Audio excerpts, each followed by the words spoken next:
Hello guys, welcome back. कैसे हैं आप लोग? I hope you all are doing well. तो आज हम फैट्स और ऑयल्स के एक important topic hydrolysis, saponification and rancidity को कवर करने जा रहे हैं। ये बेसिकली क्या होता है, फैट्स और ऑयल्स जो होते हैं वाटर की और एयर की प्रेजेंस में अपना जो ओरिजिनल स्ट्रक्चर होता है, अपनी जो प्रॉपर्टीज़ होती हैं उनको लूज़ कर देते हैं। कैसे कैसे रिएक्शंस होती हैं, क्या क्या फॉर्म करते हैं, आज हम डिटेल में पढ़ेंगे। तो चलिए गाइस, शुरू करते हैं बिना ज़्यादा टाइम वेस्ट किए हुए। So let's talk about hydrolysis first. Hydrolysis सबसे पहले हमें देखना है कि क्या होता है। हाइड्रोलिसिस मतलब रिएक्शन विद वाटर। वाटर के साथ रिएक्शन को हम क्या बोलते हैं? हाइड्रोलिसिस बोलते हैं। तो सबसे पहले आपको समझना होगा कि जो फैट्स और ऑयल्स होते हैं ये किससे मिलके बने होते हैं? ट्राइग्लिसराइड्स नाम के मोलिक्यूल से मिलके बने होते हैं, ट्राइग्लिसराइड्स। ठीक है जी। अब ये जो ट्राइग्लिसराइड्स होते हैं ये लिपिड्स के पार्ट होते हैं। बेसिकली फैट्स ऑयल्स ये भी क्या होते हैं, लिपिड्स ही होते हैं जो कि ट्राइग्लिसराइड्स से मिलके बने होते हैं।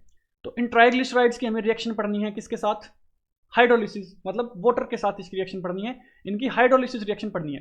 तो hydrolysis of fats and oils involves breakdown of triglycerides into glycerols and fatty acids through out the water. इसको अगर आप समझो तो सबसे पहले अगर आप इसकी रिएक्शन देखो तो नॉर्मल रिएक्शन, ये एक मॉलिक्यूल होता है अपने पास ग्लिसरॉल का, ग्लिसरॉल। ठीक है जी। ग्लिसरॉल, इसमें 3 अल्कोहल के जो अपने कंपाउंड्स होते हैं वो लगे होते हैं, 3 अल्कोहल के एटम्स लगे होते हैं। यहाँ पे जो अपने पास है 1, 2 एंड 3, ये जो 3 है ये अलग अलग है गाइस, आपस में जॉइंट नहीं है। 3 जो फैटी एसिड की चेन होती है, 3 फैटी एसिड चेन्स ये होती हैं, ये दोनों मिलकर आपस में क्या बनाते हैं? ट्राइग्लिसराइड्स बनाते हैं। इन्हीं को हम फैट्स और ऑयल्स बोलते हैं। बेसिकली ट्राइग्लिसराइड से मिलके ही फैट्स और ऑयल्स बनते हैं। तो ये जो ट्राइग्लिसराइड्स अपने पास होती हैं इनको अपन लिपिड्स भी बोलते हैं।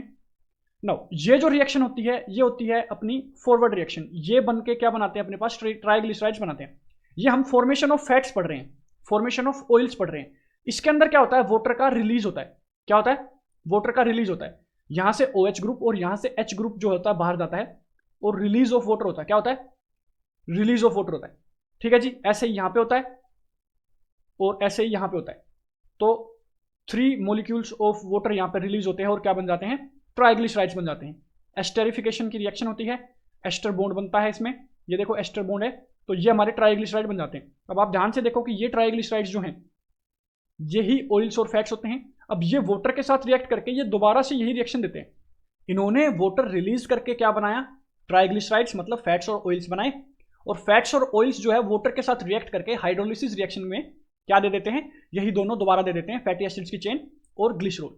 तो इस रिएक्शन को अगर हम लिखें, इसको हम यहाँ पे लिखें, तो यहाँ पे अगर लिखें नॉर्मली तो ट्राइग्लिसराइड्स जो होते हैं हमारे पास, ट्राइग्लिसराइड्स जो होते हैं वो रिएक्ट करके वाटर के साथ क्या बना लेते हैं? Glycerol and fatty acid chain, 3 fatty acid chains.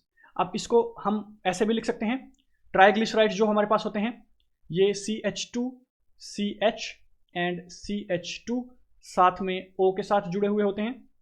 And आगे एस्टर बॉन्ड जो अपने पास लगा हुआ होता है एंड आगे R से जुड़े हुए होते हैं। एल्काइल ग्रुप जो हमारे पास होता है R से जुड़े हुए होते हैं। ठीक है गाइस, ये होता है। इसके साथ अगर हम 3H2O करेंगे तो H2O जो होता है एक H के अंदर और एक OH के अंदर ब्रेक होगा। तो जो OH है वो अपने पास यहाँ पे इसके साथ आ जाता है और जो H है ये इस O के साथ चला जाता है और ये बॉन्ड अपने पास ब्रेक हो जाता है। ऐसे ही ये तीनों बॉन्ड ब्रेक होते हैं, इसलिए हम 3H2O यूज करते हैं। तो ये हमारे पास क्या बन जाते हैं? CH2, इस O के साथ H चला गया तो OH एंड CH, इसके साथ भी H चला गया तो OH एंड CH2, इसके साथ भी H चला गया तो OH। इसी मॉलिक्यूल को हम बोलते हैं, इसी कंपाउंड को हम बोलते हैं ग्लिसरॉल। इसको हम क्या बोलते हैं? ग्लिसरॉल। ठीक है जी। 3 फैटी एसिड्स की चेन, यहाँ पे OH लग जाएगा तो ये क्या हो जाएगा? 3R C double bond O and OH। आप ध्यान से देखिए यहाँ पे OH जुड़ जाएगा, ये वाला OH जो है यहाँ पे जुड़ जाएगा C के साथ, तो ये हमारे पास क्या बन जाएगा? 3 फैटी एसिड्स की चेन। आप ध्यान से देख सकते हैं कार्बोक्सिलिक ग्रुप है, कार्बोक्सिलिक एसिड है, तो ये फैटी एसिड्स की चेन होती है। तो ये अपने पास इसकी रिएक्शन थी ना। आप ध्यान से देखिए कि वाटर के साथ रिएक्ट करके क्या बना लेता है? ग्लिसरॉल बना लेता है और फैटी एसिड्स की चेन बना लेता है। अपना ओरिजिनल स्ट्रक्चर जो है ऑयल्स और फैट्स वाला वो क्या कर देता है? लूज कर देता है। नाउ अगर और इसमें देखें तो ह्यूमन बॉडी के अंदर ये हाइड्रोलाइज्ड होते हैं एंजाइम किसके साथ? लिपेज के साथ। और क्या बनाते हैं? ग्लिसरॉल और फैटी एसिड बनाते हैं। अब आपका एक इंपॉर्टेंट टॉपिक है यहाँ पे, लिपेज के साथ इसको डाइजेस्ट किया जाता है, बेसिकली हाइड्रोलाइज्ड किया जाता है। लिपेज बेसिकली क्या होता है? लिपेज एक एंजाइम होता है जो कि डाइजेस्टिव एंजाइम होता है, जो कि किसको डाइजेस्ट करता है, लिपिड्स को। तो इसको याद रखने का तरीका है कि जो हमारे ऑयल्स और फैट्स हैं किसके पार्ट हैं, लिपिड्स के पार्ट हैं, और इसको डाइजेस्ट कौन करेगा, लिपिड्स। देखो LIPIDS और LIPASE ये मैच कर रहा है शुरुआत का, LIP, तो इससे आप याद कर सकते हो इसको। अगर आपको फैट्स, ऑयल्स, ये लिपिड्स में कैसे कैसे आते हैं, कैसे कैसे इनकी क्लासिफिकेशन होती है, इसकी अगर आपको डिटेल्ड वीडियो देखनी है तो आप आई टैब पे जाके देख सकते हैं। उससे आपको बिल्कुल अच्छे से क्लियर हो जाएगा कि क्यों लिपिड्स के अंदर ये आते हैं, फैट्स और ऑयल्स बेसिकली ट्राइग्लिसराइड्स से मिलकर बने होते हैं और लिपिड्स का ये पार्ट होते हैं। नाउ ग्लिसरॉल्स और फैटी एसिड्स को प्रोड्यूस आगे जो प्रोड्यूस होते हैं इस रिएक्शन से जो बनते हैं, इनको आगे मेटाबोलाइज किया जाता है, मतलब बेसिकली डाइजेस्ट किया जाता है एनर्जी के लिए। बेसिकली क्या किया जाता है, और एनर्जी निकाली जाती है रेस्पिरेशन प्रोसेस के थ्रू, ये आगे जाते हैं।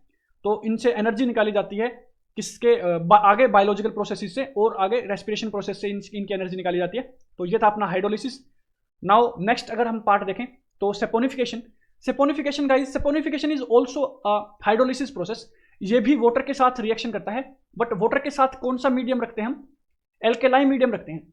बेसिकली एल्केलाइन मीडियम में जब हम फैट्स और ऑयल्स को रखते हैं तो वो क्या बना लेते हैं, सोप बना लेते हैं और ग्लिसरॉल की फॉर्मेशन करते हैं। ये सोप क्या होता है और ग्लिसरॉल क्या होता है, कैसे बनते हैं, इनकी हम बात करेंगे। तो कॉजेज मतलब किस किस टाइप से होता है, तो सबसे पहले तो हम वाटर एक्सपोजर पढ़ते हैं। वाटर एक्सपोजर मतलब वाटर के साथ रिएक्शन बेसिकली, और वाटर के साथ हम एल्केलाइन मीडियम रखते हैं, तो इन दोनों का ही होता है। तो फैट्स और ऑयल्स जो होते हैं एल्कलाइन सब्सटेंसेस के साथ मिलके, सच एज सोडियम और पोटाशियम के साथ मिलके क्या बना लेते हैं, पोटाशियम हाइड्रोक्साइड और सोडियम हाइड्रोक्साइड के साथ मिलकर क्या बनाते हैं, सोप बनाते हैं, सोप फॉर्मेशन करते हैं। ऐसे ही वाटर के साथ हाइड्रोलाइज होकर प्रेजेंस ऑफ वाटर में हाइड्रोलाइज हो जाते हैं और अपना नेचुरल जो स्ट्रक्चर होता है उसको चेंज कर लेते हैं। तो चलिए गाइस इनकी रिएक्शन देखते हैं। ये बेसिकली क्या है, soap formation. Now soap formation की अगर आप रिएक्शन देखें तो वो अपने पास होती है, ये अपने पास क्या है, ऑयल्स एंड फैट्स, बेसिकली क्या है, ट्राइग्लिसराइड्स हैं। इन्हीं को हम क्या बोल देते हैं, ऑयल्स और फैट्स, क्योंकि इन्हीं से मिलकर बने होते हैं, यही स्ट्रक्चर्स होते हैं। ना जो ट्राइग्लिसराइड्स है, ये देखो बेसिक मीडियम के अंदर, हमने यहाँ पे बात की बेसिक के अंदर स्ट्रॉन्ग बेस है NaOH, इसके साथ मिलके रिएक्ट करके अपने पास क्या बनाता है, ग्लिसरॉल बनाता है एंड सोप बनाता है। इसको हम क्या बोलते हैं, सोप बोलते हैं। इसका स्ट्रक्चर अगर हम बात करें तो ये क्या होता है, RC double bond O and ONA, sodium के साथ जो ये अपना बॉन्ड बना हुआ है इसको हम बोलते हैं पूरा कंप्लीट को सोप। ठीक है जी, ये अपने पास है ट्राइग्लिसराइड्स, बेसिक मीडियम के अंदर इसने रिएक्ट किया, ये जो बॉन्ड होता है ये ब्रेक होता है एंड इसमें H एक साथ जाता है और ONA एक साथ जाता है, तो ये यहाँ पे रिएक्ट करेगा एंड H इसके साथ चला जाएगा, तो ये यहाँ पे क्या होता है, फॉर्मेशन होती है सोप की। तो ये रिएक्शन होती है कंप्लीट। आप देख सकते हैं बेस के साथ रिएक्शन करनी होती है, इसको क्या करने के लिए, स्टेबलाइज करने के लिए, बैलेंस करने के लिए अपन ने क्या लगाया, 3 यूज किया। तो ये अपने पास सोप फॉर्मेशन होती है। और क्या होती है, ग्लिसरॉल की फॉर्मेशन होती है, हमने रिएक्शन के अंदर देख ली। और फैट्स और ऑयल्स का ब्रेकडाउन होता है ऑयल्स और फैट्स का। और अपना जो नॉर्मल जो क्या होते हैं, नॉर्मल स्ट्रक्चर जो होता है, नॉर्मल प्रॉपर्टीज जो होती हैं उनको लूज कर देते हैं। बेसिकली यहाँ पे देख लीजिए फैटी एसिड्स की जो चेन बनती थी वो क्या हो जाती है, डिस्ट्रॉय हो जाती हैं, उनके बजाय क्या बन जाता है, सोप फॉर्मेशन हो जाती है। ठीक है गाइज, नेक्स्ट अगर हम बात करें रेंसिडिटी की, ये एक बहुत इंपॉर्टेंट टॉपिक है गाइज।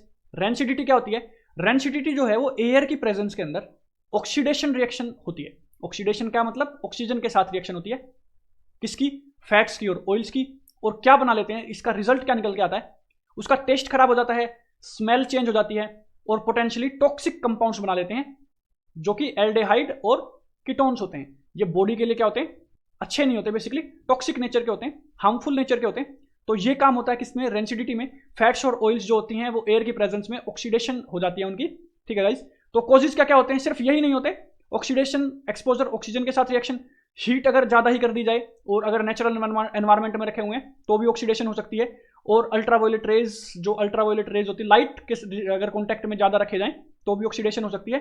और मेटल आयंस के साथ भी ऑक्सीडेशन हो सकती है। और पीएच से भी एक ऑक्सीडेशन इसमें हो सकती है। पीएच अगर आप चेंज करोगे तो भी इसका स्ट्रक्चर और इसकी प्रॉपर्टीज जो होती हैं वो चेंज हो जाती है। तो ज़्यादातर एसिडिक मीडियम के अंदर इनको रखना होता है, अगर ज़्यादा बेसिक मीडियम के अंदर इनको रख देंगे तो स्ट्रक्चर इनका खराब हो जाता है।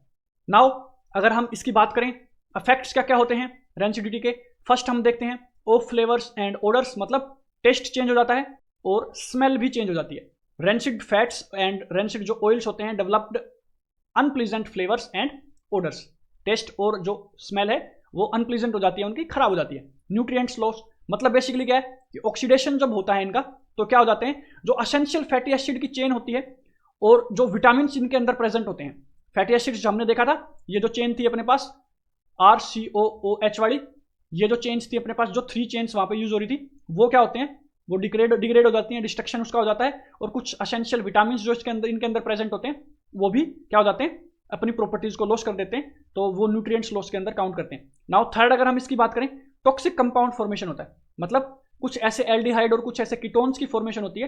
रेंसिडिटी जब ऑयल्स की और फैट्स की हो जाती है तो क्या हो जाता है उनसे, वो हार्मफुल नेचर के हो जाते हैं, जो कि बॉडी के लिए यूजफुल नहीं होते, वो हार्मफुल होते हैं, वो नुकसान करते हैं बॉडी को। तो ये था अपने इफेक्ट्स ऑफ रेंसिडिटी। नाउ अगर हम इनके स्टेप्स की बात करें कि कैसे कैसे हम रेंसिडिटी और सपोनिफिकेशन को हम क्या कर सकते हैं, प्रिवेंशन कर सकते हैं, इनको रोक सकते हैं कि फैट्स और ऑयल्स में ये चीज़ें ना हो।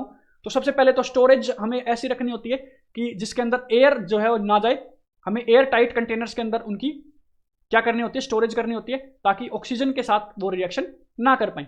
नेक्स्ट जो है कूल और डार्क प्लेसेस के अंदर हमें स्टोर करना है, क्योंकि देखो हमने देखा था कि जो हीट के साथ और लाइट के साथ रिएक्शन करने के साथ ये क्या होते हैं, ऑक्सीडेशन रिएक्शन में जाते हैं। अगर हम कूल और डार्क प्लेसेस पे इनको स्टोर करेंगे तो हीट और लाइट की तो दिक्कत ही नहीं रही ना भाई, तो इस वजह से फिर वो ऑक्सीडेशन नहीं होगी उनकी और रेंसिडिटी या सेपोनिफिकेशन उनसे नहीं होगा।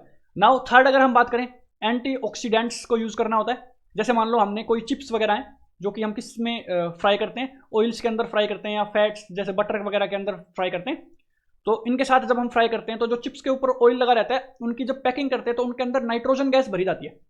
वो नाइट्रोजन गैस बेसिकली क्या होती है, ऑक्सीडेशन से प्रिवेंट करती है, मतलब ऑक्सीडेशन होने से बचाती है, और एंटीऑक्सीडेंट्स में हम उसको काउंट करते हैं। नाउ नेक्स्ट अगर हम बात करें तो एसिडिफायर्स की यूज करते हैं, मतलब बेसिकली मेंटेन करते हैं एक लो पीएच को, मतलब एसिडिक पीएच, मैंने जैसे तुम्हें बताया कि एसिडिक पीएच के अंदर रेंसिडिटी नहीं होती।